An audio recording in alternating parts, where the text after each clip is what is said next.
Boa noite, meu povo. Hoje teremos mais um bate-papo com pesquisadores e autores policiais e receberemos o nosso querido amigo, primeiro-tenente da nossa querida Polícia Militar do Estado do Paraná, Danilo Azzolini. Aproveito para agradecer a presença de todos. Lembrando que esse ciclo de lives que temos realizado aqui sempre às terças e quintas é organizado pela editora Última Rácio. Para quem não me conhece, eu sou o tenente-coronel da PMDF Luciano Loyola e sempre à frente desse projeto que iniciou-se lá no início da pandemia. Já contamos aí com quase 100 lives, todas elas disponibilizadas no canal da editora Última Rácio no YouTube. Boa noite, meu amigo. Boa noite, senhor coronel. Boa noite a todos que estão nos acompanhando. Eu sou o tenente Danilo Azzolini, da Polícia Militar do Estado do Paraná, pesquisador da área de segurança pública. Prazer muito grande receber esse convite e estar na presença de todos aqui. Excelente, meu amigo. Estava falando aqui da satisfação imensa que é tê-lo em mais um bate-papo com pesquisadores e autores policiais. Um projeto que iniciou a partir do reconhecimento das ciências policiais como novo campo do saber, né? Um reconhecimento pelo Conselho Nacional de Educação. E nós sentimos a necessidade, né, de convidar pesquisadores e autores integrantes do sistema de segurança pública, assim como o nosso amigo Danilo, para falar um pouco, né, de uma obra ou de uma pesquisa em curso. No caso do Danilo, que é primeiro-tenente da Polícia Militar do Estado do Paraná, também é mestrando em Sociologia, especialista em Segurança Pública e autor de uma obra muito interessante que é Rede de Proteção, a Polícia Militar junto às redes de proteção aos grupos em situação de vulnerabilidade social. Achei uma temática bem interessante, muito oportuna para que a gente possa debater, falar, refletir nesta noite.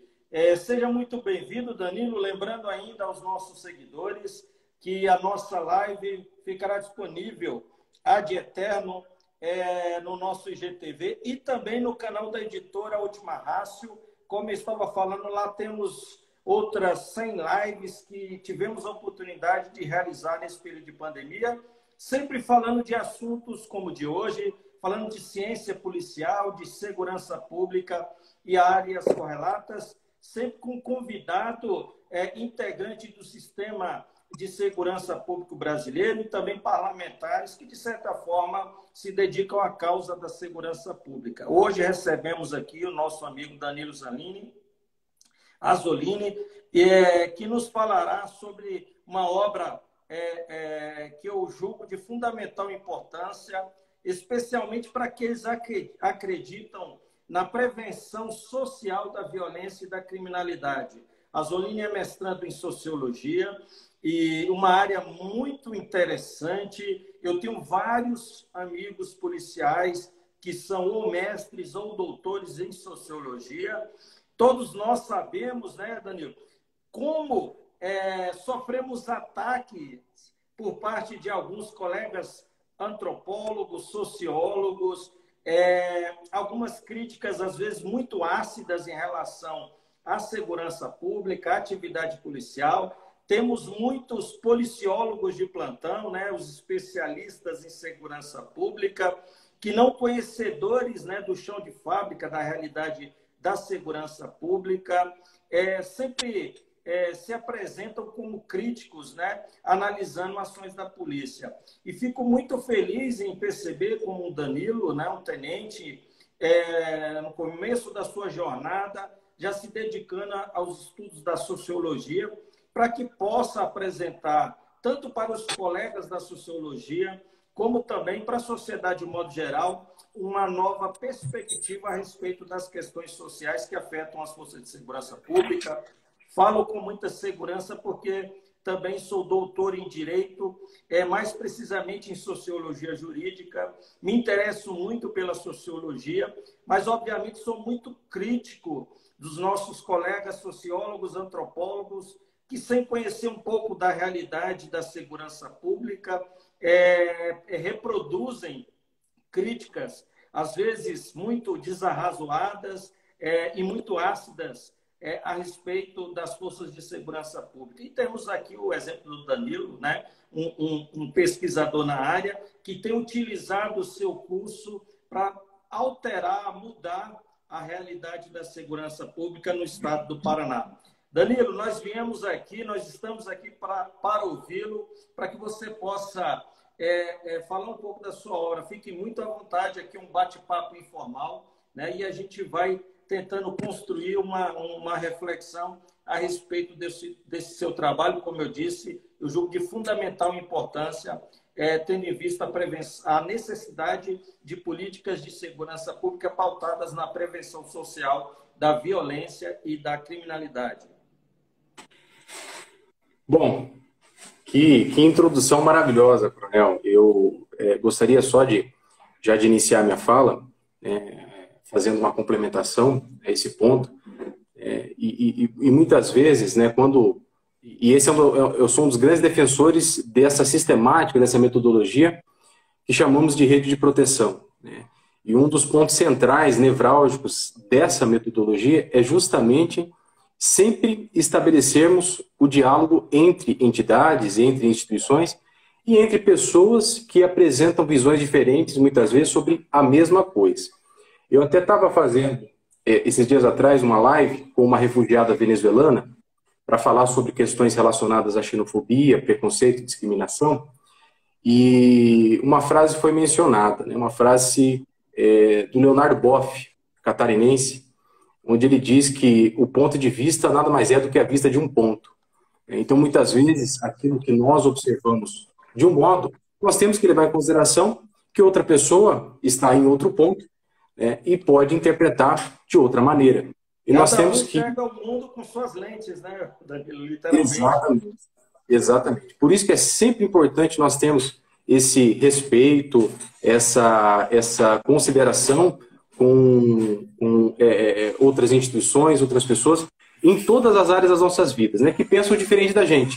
É importantíssimo termos pessoas que pensam diferente das nossas próprias convicções, né? E esse foi um dos grandes pontos, né? Eu acabei de publicar o meu segundo livro, tratando sobre direitos do idoso, modos de prevenção e enfrentamento à violência contra a pessoa idosa, mas nesse primeiro livro eu fiquei muito receoso, né? Nunca havia publicado nenhuma obra, muitas vezes com interpretações e posicionamentos que outras pessoas que poderiam vir a ter contato acabariam gerando alguma crítica.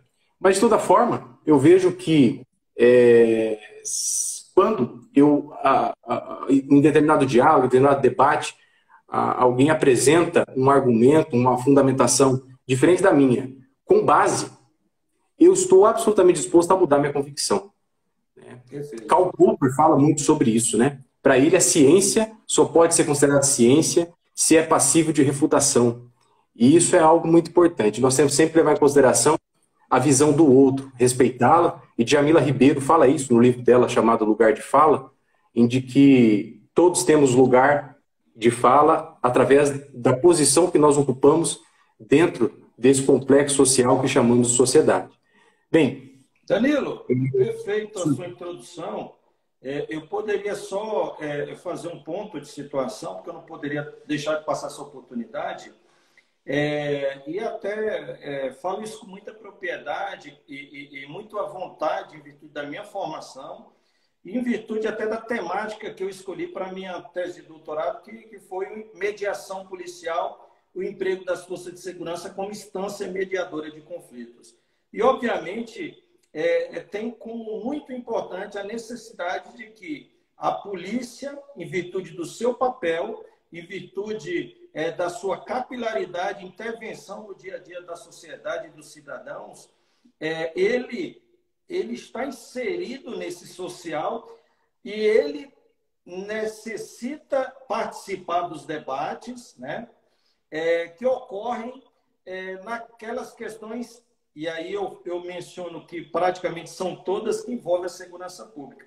E digo isso, né, Danilo, porque na nossa caminhada, a gente percebeu ao longo do tempo, hoje isso tem se alterado, mas é uma limitação de nós, agentes de segurança pública, estudiosos de determinadas matérias, pesquisadores, não termos local de fala e nem ser convidados para sentar-se à mesa para debater segurança pública. Isso, obviamente, tem se alterado, e eu dou exemplo, sempre gosto de dar o exemplo do Major Francis de Minas Gerais, que é caveira, tem o curso de operações especiais e é pós-doutor, e tem 4 pós-doutorados. Inclusive, eu falei 3, ele até me corrigiu, né? Como a PMDF e a Polícia Militar do Paraná não é diferente, nós temos mais de 40 doutores e doutorandos e mais de 200 mestres, só que nós conseguimos identificar. Então, há um movimento das forças de segurança pública estudando, se preparando, reunindo um repertório científico, teórico, para sentar-se à mesa e debater segurança pública sobre o viés científico, né? Acabou-se o tempo do eu fiz porque quis ou eu faço porque quero, né? Há necessidade de fundamentação jurídica, há necessidade de fundamentação nas ciências policiais, e é isso que nós estamos conversando aqui, né? Então, eu gostaria de fazer esse apontamento inicial, porque a sua fala foi muito interessante nesse aspecto. Exatamente. E assim como a base de tudo começa pela educação, né? Somente com a educação, com o conhecimento compartilhado, com o ensino, com a formação, o aperfeiçoamento, nós conseguimos traçar novos rumos e novos horizontes, né? E uma dessas questões, senhor Coronel, que muitas vezes existe uma visão deturpada, é sobre justamente a visão dos direitos humanos dentro da realidade de segurança pública, né? Desde a Declaração Universal dos Direitos Humanos, lá em 10 de dezembro de 1948, do pós-guerra, quando o mundo estava se reorganizando, até os dias de hoje, parece que foi criada, de um modo um tanto quanto equivocado, uma personificação errada a respeito dos direitos humanos. Hoje, não é difícil observarmos críticas a respeito dos direitos humanos, como se os direitos humanos fossem reservados e destinados e reclusos a determinadas pessoas, a determinadas situações, a determinados casos. Não, muito pelo contrário. Os direitos humanos são para todos aqueles que são seres humanos, e inclusive o policial.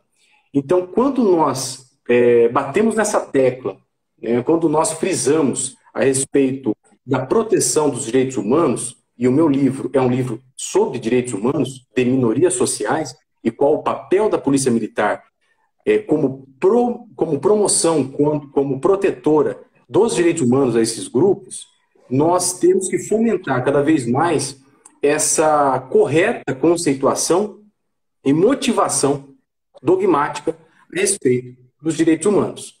Ou seja, tudo, absolutamente tudo, que pauta a nossa sociedade, ela é pautada, ela é fundamentada no respeito integral aos direitos humanos. Então, nós temos que partir sempre desse ponto. Tendo em vista essa consideração inicial, esse livro, que até eu tenho um exemplar aqui, vou mostrar a capa, esse livro aqui que eu escrevi, foi publicado em 2020, eu pude trazer 3 capítulos para poder apresentar o meu ponto de vista, né, que é a vista de um ponto, como já comentado, né, pelo Leonardo Boff, a respeito de qual seria o papel da Polícia Militar junto às redes de proteção a essas minorias sociais que são consideradas socialmente vulneráveis. Bem, um dos pontos abordados nesse livro foi a respeito das pessoas em situação de rua. Infelizmente, não só no estado do Paraná, mas em todo o Brasil, nós observamos que é uma realidade que bate há muito tempo à porta.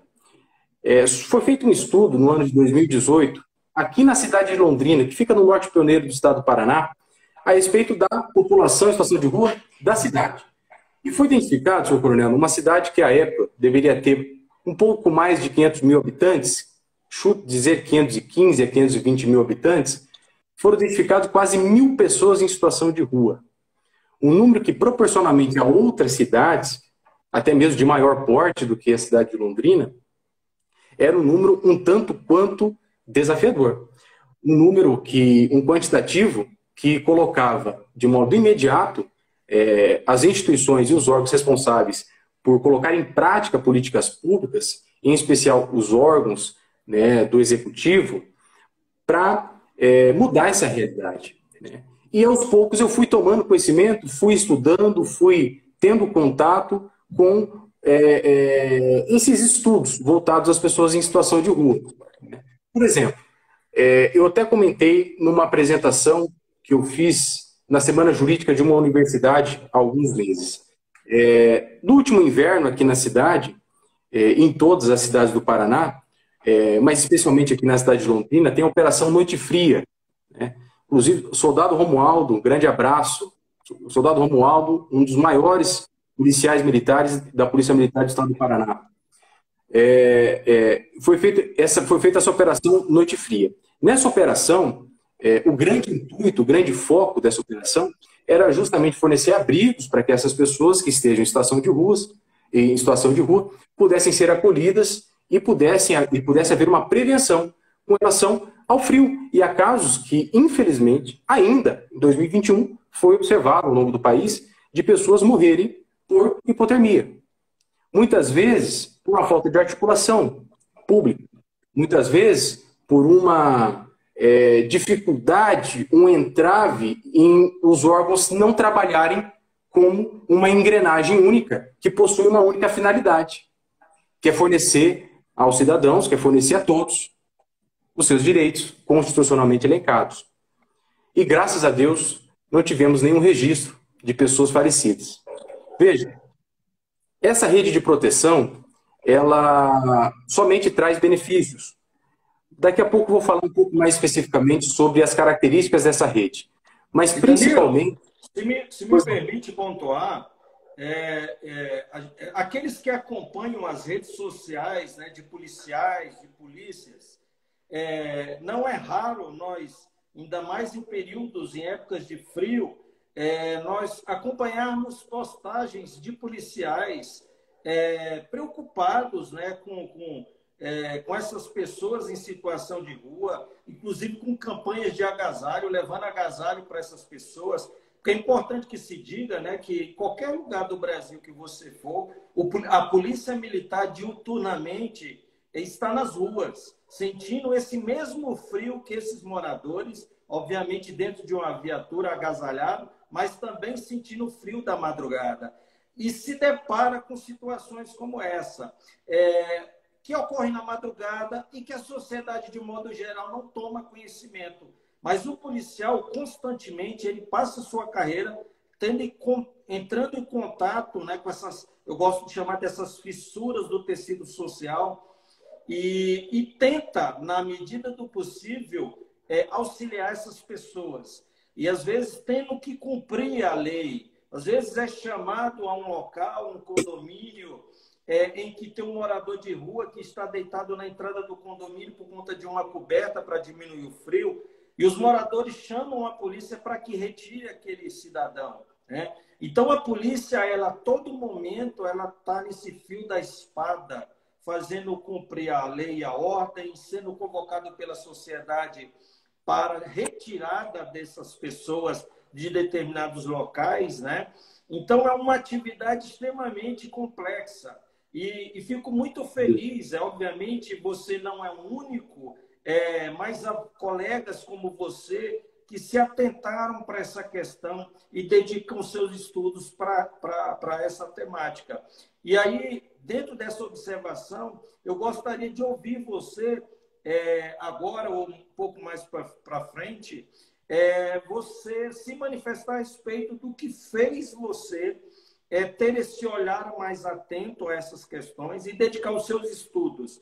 Eu costumo dizer, né, e a gente tem aqui um grande amigo nosso, foi comandante-geral da PMDF, foi presidente do CNCG, Coronel Nunes, e que, trabalhando na Ceilândia, um dia me confidenciou que efetuou a prisão de um menor, furtando, e ao se deslocar, né, com esse menor e com a guarnição até o local onde esse menor morava, com chão de terra batida, com a geladeira sem comida, sem nada, e esse jovem havia mencionado que havia saído à rua para buscar comida para sua família, né? Então, é interessante, quando o Coronel Nunes me contou essa história, a gente conversou numa tarde em que ele era, eu acho que tenente-coronel, era capitão-major, e eu me lembro muito bem, né, de como ele mencionava essa situação.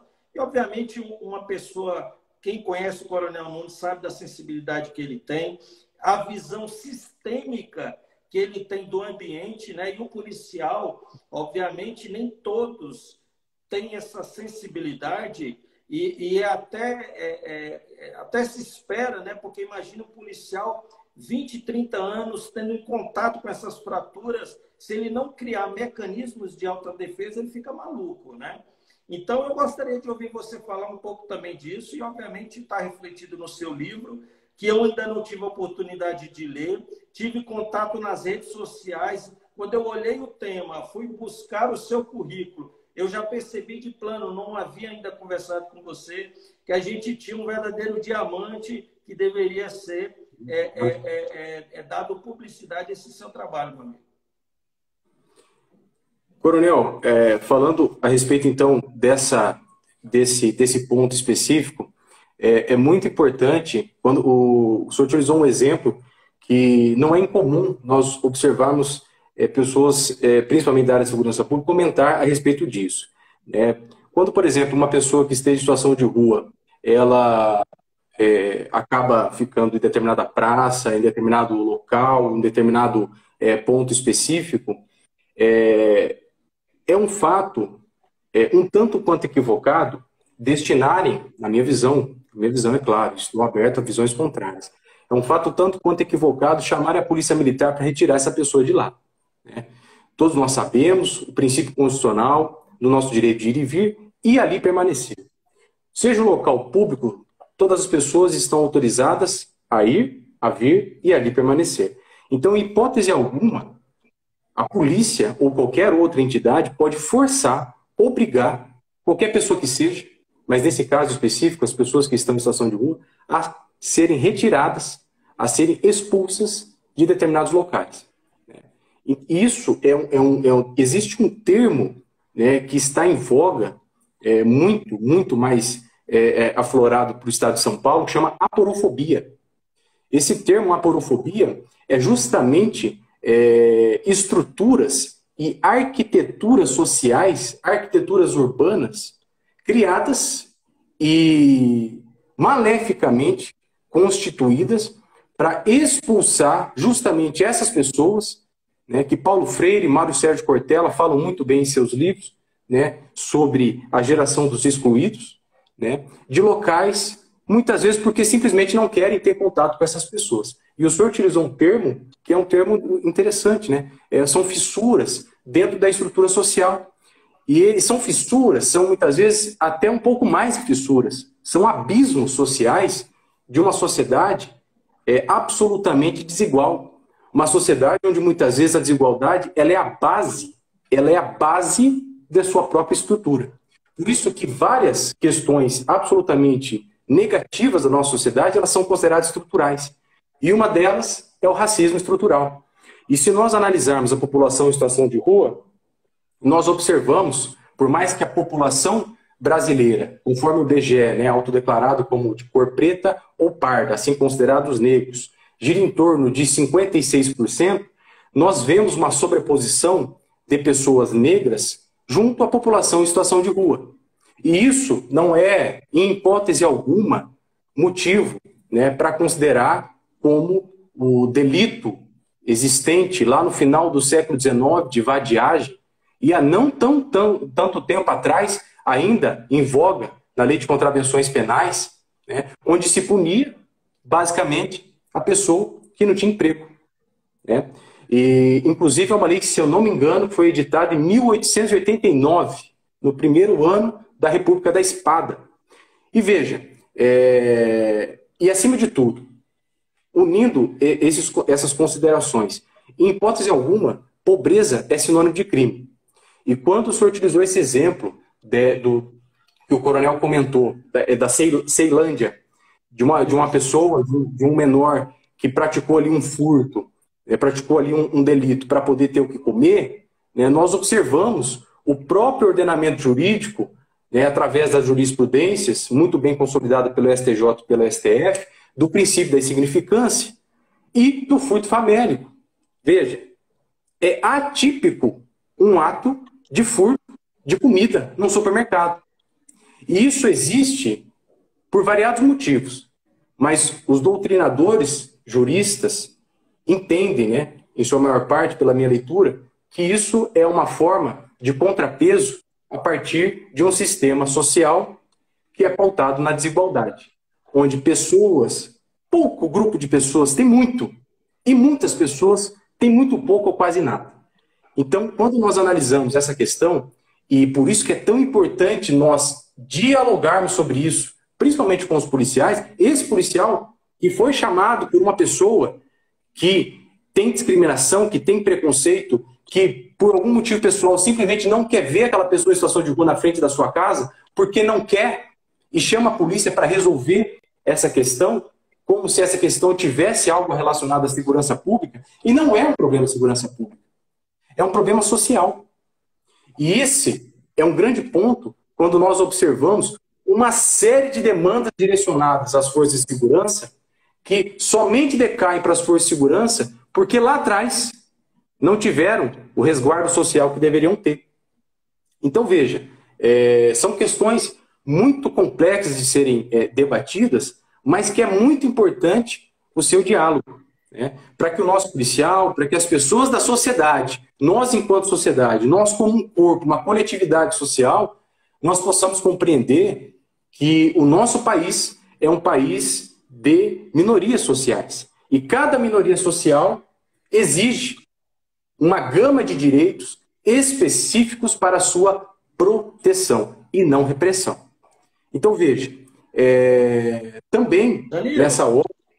Pois não, Danilo, me permita um apontamento, e aí vou fazê-lo até porque você, por várias vezes, mencionou a necessidade de que nós, e aí eu digo nós instrutores, professores, especialmente nós gestores oficiais, né? Eu dou aula desde 2003 na nossa academia de polícia. E com temáticas ciências policiais, estratégias contemporâneas em segurança pública, mediação policial e obviamente, como das minhas linhas de estudo é prevenção social da violência e da criminalidade, e como eu também sou do direito e tive a oportunidade, inclusive estou para lançar algum livro sobre criminologia com uma visão pautada e reverberada no campo da segurança pública, quando a gente se apercebe que a teoria, e aí quando eu falo de teoria, eu estou falando de pesquisadores do direito, da sociologia, da antropologia, das ciências econômicas de um modo geral, estudaram o fenômeno da violência e da criminalidade.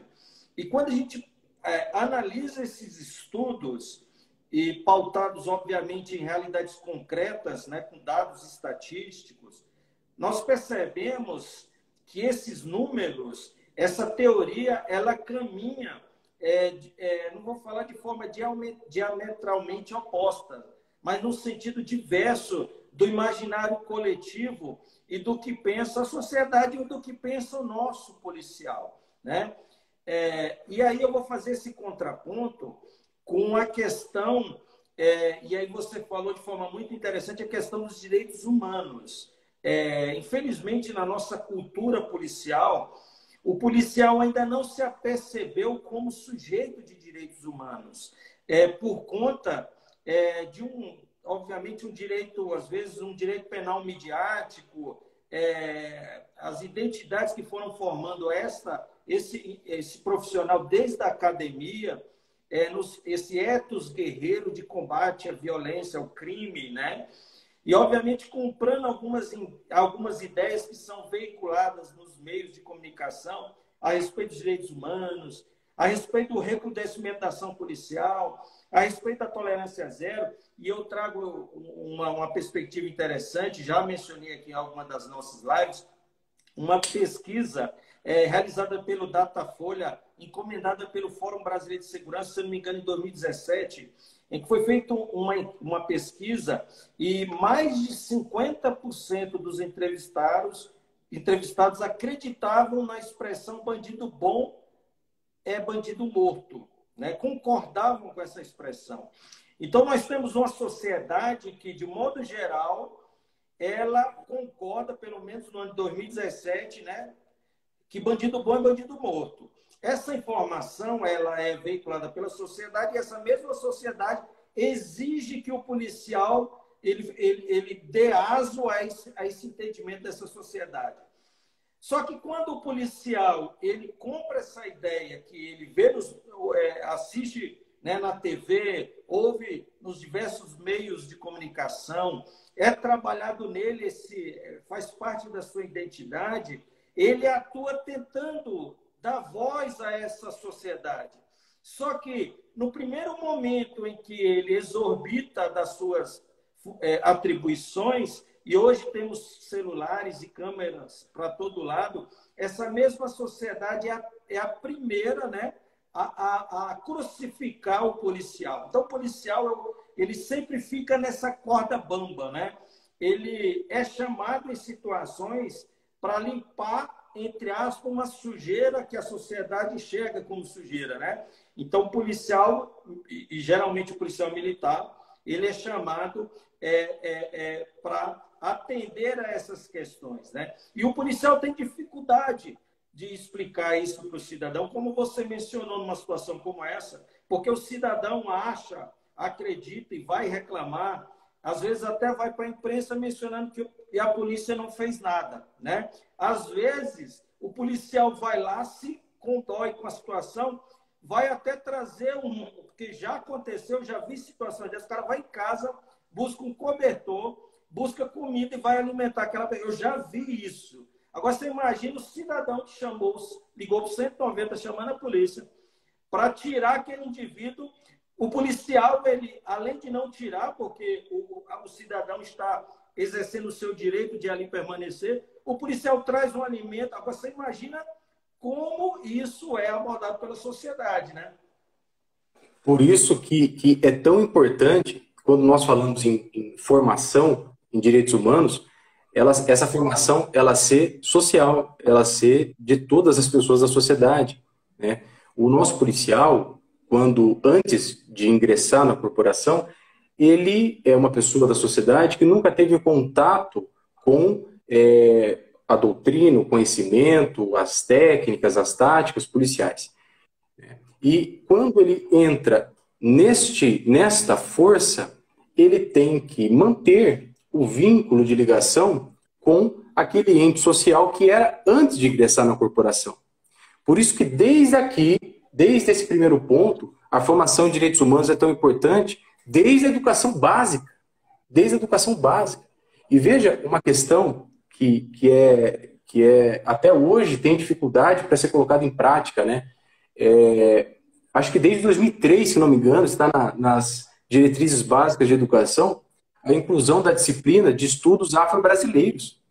E até hoje tem escolas que não colocam em prática esses estudos.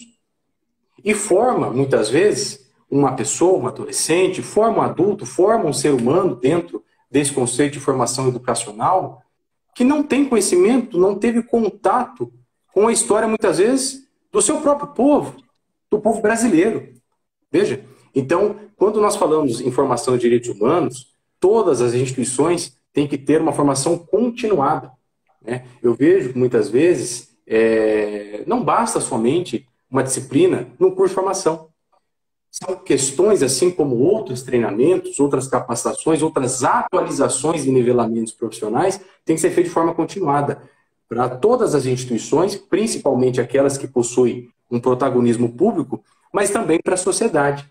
Porque todos nós juntos conseguimos dialogar e construir uma realidade diferente. Uma realidade que trilha novos caminhos, novos horizontes para um mundo, para um país com menos preconceito, com menos discriminação, com menos xenofobia.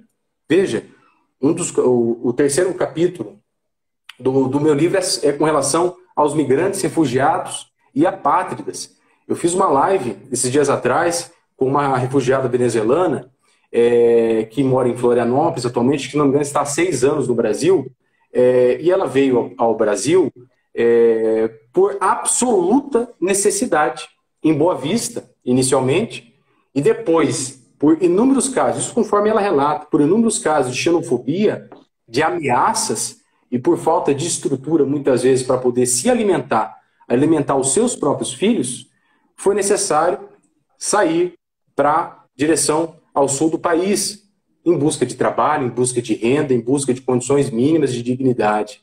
Né?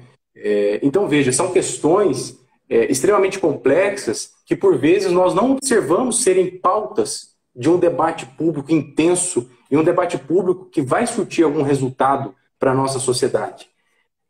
Então, veja, especificamente com relação a essas questões relacionadas à rede de proteção, então nós vemos que essa prevenção criada quando nós, enquanto polícia militar, nós, enquanto entes de uma força de segurança preventiva, somos inseridos neste contexto de atuação, nós conseguimos gerar uma prevenção muito mais ampla, profunda, antecipada e que não vai combater consequências e sim vai analisar causas. Muitas vezes nós observamos em diversas áreas da nossa sociedade entidades, órgãos atuando em consequências, mas não. Nós temos que analisar as causas dessas chamadas questões sociais, né? E quando nós analisamos a rede de proteção, nós vemos que algumas características dessa rede o que fazem essa estrutura ser tão forte, ser tão rígida e ser tão efetiva do ponto de vista social. Veja, a rede de proteção, ela possui algo chamado de interdependência. Todos os órgãos começam a perceber que sozinhos não conseguem fazer nada. Muito pouco ou quase nada. O impacto social das ações, sozinhos, é quase que ineficaz. Mas juntos, esse resultado ele se potencializa, ele amplifica, ele se transforma em resultados muito maiores e muito mais capilarizados do ponto de vista social. Né? Existe uma construção de conhecimento compartilhado, né? Esses valores criados, eles são comungados, eles são compartilhados, eles são divididos entre os entes. Né? E eu cito como exemplo, aqui na cidade de Londrina, um projeto chamado Diálogos com a Rede, um projeto que é movido pelo Ministério Público, contando com várias instituições, como Polícia Militar, Guarda Municipal, Polícia Civil, Assistência Social, Conselho Tutelar, enfim, várias instituições e várias autoridades para poder conversar sobre essas questões, sobre esses temas, e passar a entender causas e atuar na causa, evitar que aquela consequência seja gerada para o policial lá da ponta, para que aquela demanda, que até então não é de segurança pública, não se torne uma demanda de segurança pública. E nós não tenhamos que colocar o nosso policial para enfrentar questões que devem ser resolvidas por um motivo. Ele teve resultados assim, impressionantes.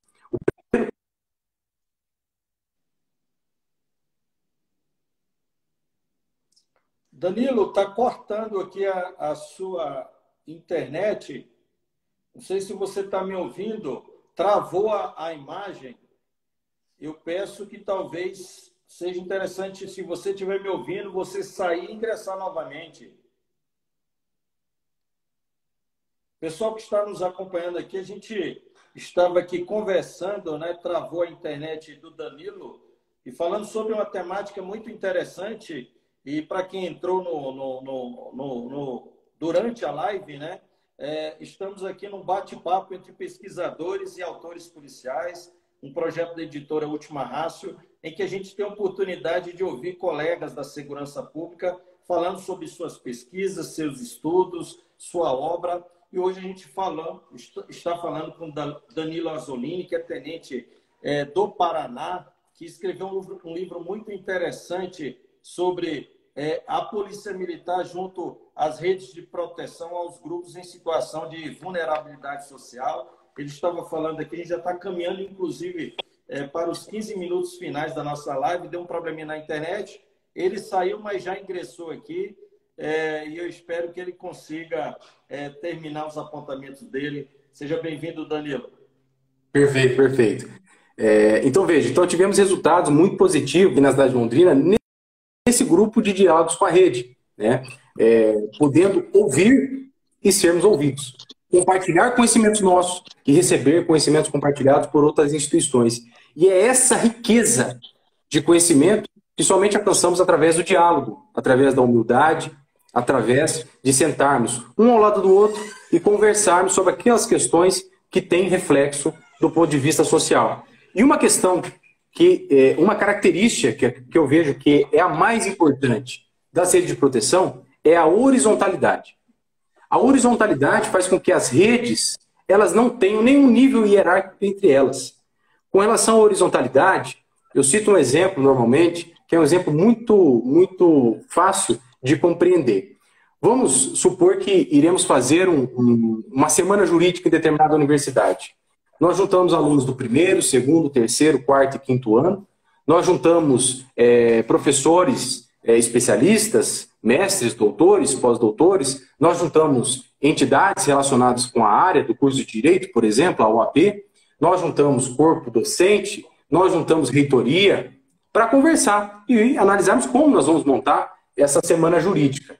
E quando nós falamos de horizontalidade, todos têm o mesmo poder de fala, de voz, né, e de posicionamento dentro dessa rede. Não existe mais hierarquia entre aluno de quinto ano e aluno de primeiro ano, entre corpo docente e corpo discente, entre reitoria e corpo de professores, em entidades como a OAB.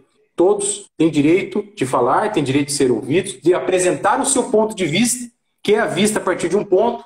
Leonardo Boff disse isso há muitos anos atrás, né? E muitas vezes esse diálogo, esse compartilhamento, esse nível horizontal, sem qualquer tipo de hierarquia, faz com que essa semana jurídica, muito provavelmente, seja mais proveitosa, seja mais completa aos alunos que participarão da semana jurídica. Então, veja, para finalizar a fala, estamos chegando já no momento ali final, a prevenção e segurança pública, senhor coronel, na minha visão, acredito que o senhor compartilhe, quando nós analisamos questões de policiamento ostensivo, geramos prevenção. É um dos tipos de prevenção. É necessário, sim, mas é um dos tipos de prevenção. Existem outras prevenções em que a Polícia Militar não só pode, como deve intervir, deve se posicionar e deve se estabelecer como protagonista dessa relação social. E as prevenções, quando nós analisamos, estudamos, dialogamos em causas que geram questões relacionadas à segurança pública, a Polícia Militar tem o dever, e é extremamente importante a sua participação para poder contribuir no crescimento e no resultado daquela proposta, daquela ação, daquele projeto, daquele programa que visa uma melhoria social, que é uma política social, gênero, espécie da qual política pública é gênero, que justamente é colocar aquilo que o artigo 6º da Constituição Federal nos diz que é direito de todos. Então veja, a prevenção ela possui vários níveis, várias camadas de profundidade. E uma das principais camadas de profundidade é quando nós, com muita humildade, com muito respeito, nós sentamos ao lado de todos os outros órgãos que possuem algum tipo de influência, direta ou indiretamente, públicos ou privados, a respeito do complexo de segurança pública, e juntos traçamos panoramas e metodologias para poder lidar com dificuldades sociais. Então, eu acredito que, de modo muito breve, esse é um resumo desse meu livro. E eu gostaria de abrir, se o senhor autorizar, se alguém tiver alguma pergunta, se tiver algum outro ponto para a gente comentar, acredito que tem alguns minutos ainda. Ok, Danilo. Então eu peço aqui, enquanto eu faço, nós temos aí, acho que pouco mais de 10 minutos, enquanto eu faço uma observação aqui, para aqueles colegas que quiserem fazer alguma indagação aqui para o nosso convidado, fiquem bastante à vontade, a gente vai tentar responder.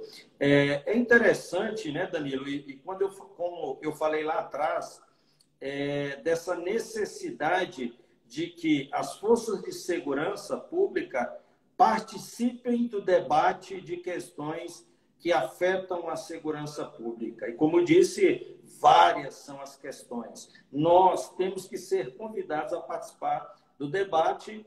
Isso tem melhorado, mas ainda somos surpreendidos com decisões no plano, seja no executivo, no judiciário, no legislativo, com decisões complexas que o policial militar, né, o policial civil, mais o policial militar, terá que agir em determinadas situações sem ter sido convidado a participar na tentativa de encontrar soluções para aquelas situações específicas. Então, o grande já começa por aí. E é interessante a sua fala, o seu campo de pesquisa, o seu livro, quando fala em rede, né?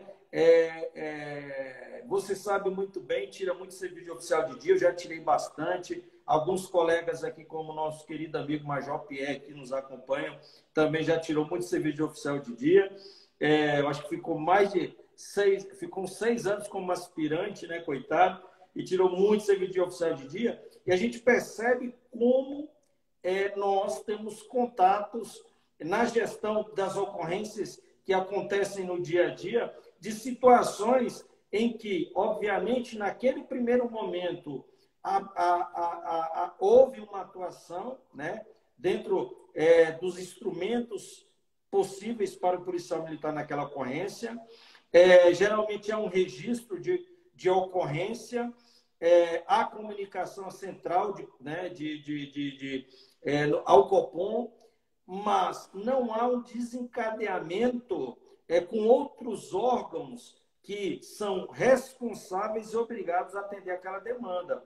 Então, não há um link para que a Polícia Militar, que é o primeiro braço do Estado a entrar em contato, né, com essas fissuras do tecido social, ela possa comunicar essas outras instâncias, alimentar um sistema para que o Estado tenha um suporte.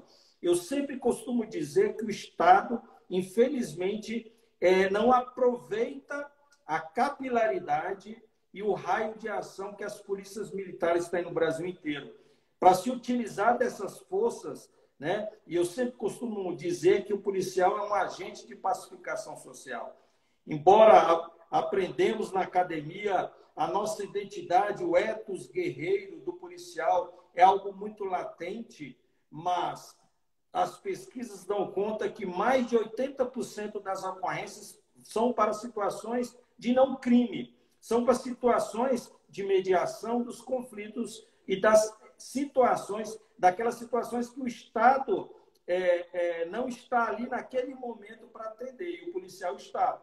Então, não há uma interface. E por isso que eu julgo de fundamental importância essa sua pesquisa, que realmente expõe a necessidade de criação dessa rede, né? Dessa rede de contato, retroalimentando o sistema, um órgão apoiando o outro, né? Os agentes integrados tentando entregar um melhor serviço à sociedade brasileira. Eu olhei aqui, Danilo, não houve nenhum questionamento, nós estamos aí se aproximando para o final, vou aqui fazer o uso dos meus minutos finais, logo após passo a palavra para você, para que você termine a sua exposição aí nos próximos 5 minutos, mas eu gostaria de agradecer imensamente a sua participação, parabenizá-lo, né, pelo trabalho, pela pesquisa, pela sua visão a respeito do papel do policial na sociedade, agradecer aos nossos colegas, aos nossos amigos, aos nossos seguidores que nos acompanharam.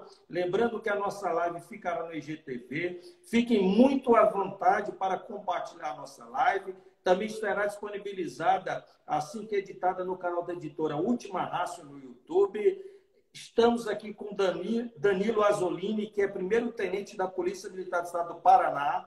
Para quem não me conhece, eu sou o tenente-coronel PMDF Luciano Loyola, editor-chefe da Última Rácio, e foi uma satisfação imensa estar aqui com vocês nessa noite. Nos acompanhem, geralmente as nossas lives são nas terças e quintas-feiras. Passo a palavra agora ao Danilo para que ele possa encerrar essa noite, uma noite de ensinamento, de reflexão a respeito da necessidade de um olhar acurado da polícia às minorias. E ainda mais numa perspectiva da atualidade da realidade brasileira, em que hoje, cada vez mais, recebemos cidadãos de outras nações que, infelizmente, tiveram que sair das suas casas, abandonar geralmente as suas famílias, o patrimônio que construíram ao longo de décadas, e estarem em um país que eles julgam como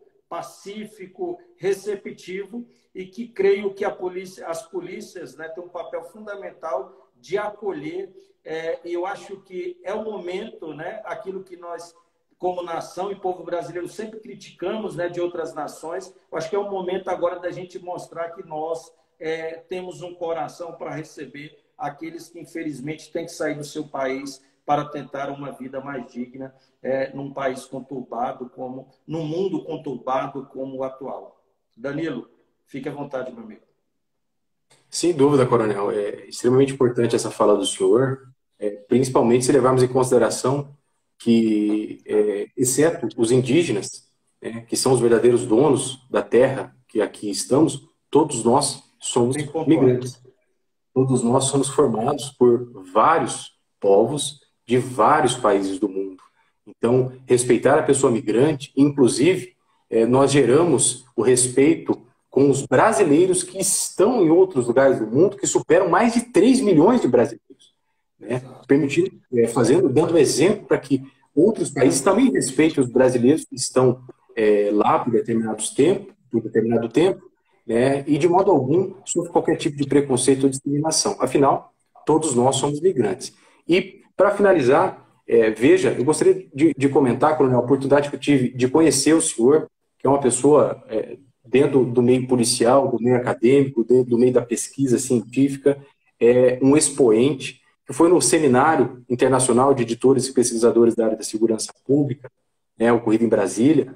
Eu tive a grata satisfação de ter um trabalho aprovado para apresentação e conhecer pessoas incríveis de vários estados do país e poder apresentar um trabalho que falava sobre também uma minoria social, que são os idosos, né, através de um recorte específico dos nossos veteranos, né, e as ações para proteger os direitos dos nossos policiais veteranos.